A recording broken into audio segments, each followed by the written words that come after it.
ఈ మాట చెప్పారు. ఉమ్మడి రాష్ట్రంలో మనకు కాంట్రాక్ట్ వ్యవస్థ వచ్చింది. మరి కాంట్రాక్ట్ ఎంప్లాయీస్ తోని అవుట్సోర్సింగ్ ఎంప్లాయీస్ తోని దేశానికి నష్టం జరుగుతుంది, రాష్ట్రానికి నష్టం జరుగుతుంది, అందరికన్నా ఎక్కువ తెలంగాణ యువకులకు నష్టం జరుగుతుందని చెప్పారు అధ్యక్ష.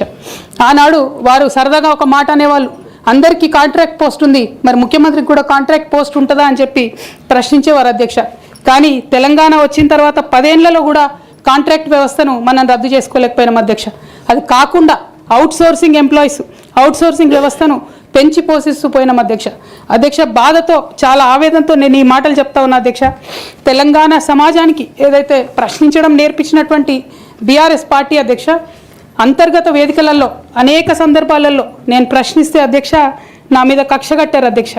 కేసీఆర్ గారు చుట్టూ ఉన్నటువంటి కొందరు వ్యక్తులు, తప్పక చెప్తున్నాను అధ్యక్ష ఈ మాట, ఎందుకంటే భారతదేశ రాజ్యాంగం ప్రకారం రాజకీయ పార్టీలు ఏవైనా కూడా ప్రజలకు ఒక దిక్సూచిగా నిలవాలి అధ్యక్ష, ప్రజలకు ఒక దారిదీపంగా నిలవాలి.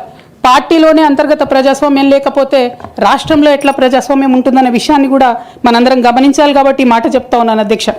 మరి కక్షగట్టి నన్ను ప్రశ్నించినందుకు పార్టీ నుండి బయటకు పంపించారని చెప్పి చెప్పక తప్పదు అధ్యక్ష.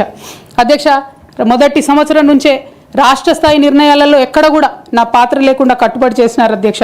ఇవాళ ఆనాడు బాధపడ్డా ఇవాళ నేను సంతోషపడతా ఉన్నా అధ్యక్ష. ఎందుకంటే అధ్యక్ష, ధర్నా చౌక్ రద్దు చేయడం అనేటటువంటిది ప్రజాస్వామిక హక్కుల్ని కాలరాయడంలో మొదటి మెత్త అధ్యక్ష. ఆనాడు ఇంటర్నల్గా ఎంత ప్రొటెస్ట్ చేసినా కూడా రాష్ట్రం వచ్చింది, ఇప్పుడు ధర్నాలు ఎందుకు, దరఖాస్తులు లేవు, ధర్నాలు లేవు, అన్ని పనులు చేసి పెడతామని చెప్పుకుంటూ వెళ్ళడం జరిగింది అధ్యక్ష. అట్లానే రైతులకు జరిగినటువంటి అక్రమ అరెస్టులు అధ్యక్ష, ఇవాళ ఒక్కొక్క దగ్గర నుంచి రైతులు మాట్లాడుతూ ఉంటే బాధ తట్టుకోలేకపోతున్నాం అధ్యక్ష. అదేవిధంగా పార్టీలో జరుగుతున్నటువంటి అవినీతి అధ్యక్ష, ప్రభుత్వంలో జరుగుతున్నటువంటి అవినీతిని ఎప్పటికప్పుడు నేను వారి దృష్టికి తీసుకెళ్లడం జరిగింది అధ్యక్ష. అమరజ్యోతి నుంచి మొదలు పెట్టుకుంటే అధ్యక్ష, అంబేద్కర్ విగ్రహం దగ్గర నుంచి మొదలు పెట్టుకుంటే అధ్యక్ష, సెక్రటేరియట్ నుంచి మొదలు పెట్టుకుంటే అధ్యక్ష, కలెక్టరేట్లలో కూడా తీరని అవినీతి జరిగిన మాట ముమ్మాటికి వాస్తవం అధ్యక్ష. దీనికి పెద్ద ఉదాహరణలు సిద్దిపేట, సిరిసిల్లలో కట్టినటువంటి కలెక్టరేట్లు 2 వచ్చినటువంటి మొదటి వర్షానికే 2 కూడా మునిగిపోయినాయి అధ్యక్ష. ఆ విజువల్స్ అందరం కూడా మనం చూడడం జరిగింది. ఇక సిద్దిపేటలో, సిరిసిల్లలో కట్టిన కలెక్టరేట్లకే దిక్కు లేకపోతే మొత్తం రాష్ట్రంలో కట్టినటువంటి అన్ని బిల్డింగ్లు ఎట్లుంటాయన్న విషయాన్ని కూడా ఒకసారి తెలంగాణ ప్రజలు ఆలోచించుకోవాలి అధ్యక్ష. ఒక పక్క నిజం మాట్లాడే వాళ్ళను, సూటిగా మాట్లాడే వాళ్ళను, ఉన్నది ఉన్నట్టు చెప్పే వాళ్ళను రిస్ట్రిక్ట్ చేయడమే కాకుండా అధ్యక్ష, ఉద్యమకారుల విషయంలో తీరని నిర్లక్ష్యం గురైంది అధ్యక్ష. అనేక సందర్భాల్లో నేను పార్టీ నాయకులని, పెద్ద నాయకులను కూడా అనేక సందర్భాల్లో అడిగిన అధ్యక్ష. వేరే విధంగా సహకరించకపోతే, వేరే విధంగా వాళ్ళకి హెల్ప్ చేయలేకపోతే కనీసం సీఎం రిలీఫ్ ఫండ్ కింద మనిషికి 10 లక్షలు ఇద్దాం, ఎక్కడోళ్ళు అక్కడ సెటిల్ అయిపోతారు అధ్యక్ష అని కూడా అడిగినాం అధ్యక్ష. అది కూడా చేయలేదు. 43 లక్షల మందికి పెన్షన్లు ఇస్తున్నామని గర్వంగా మనం చెప్పుకుంటున్నాం.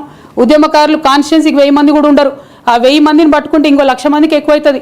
వాళ్ళకు ఒక పెన్షన్ ఇస్తే వాళ్ళకు గుర్తింపులాగా ఉంటుంది, గౌరవంగా ఉంటుందని అనేక సందర్భాల్లో చెప్పినాం అధ్యక్ష. అది కూడా చేయలేదు అధ్యక్ష. 69లో పనిచేసినటువంటి ఉద్యమకారులు వాళ్ళ స్ఫూర్తిని తీసుకొనే మనం ముందుకెళ్ళినామని చెప్పి మనం చెప్పుకున్నాం అధ్యక్ష. కానీ వారిని కూడా ఎన్నడూ కూడా గుర్తించలేకపోయినాం అధ్యక్ష. అదేవిధంగా విద్య విషయంలో అధ్యక్ష, మనం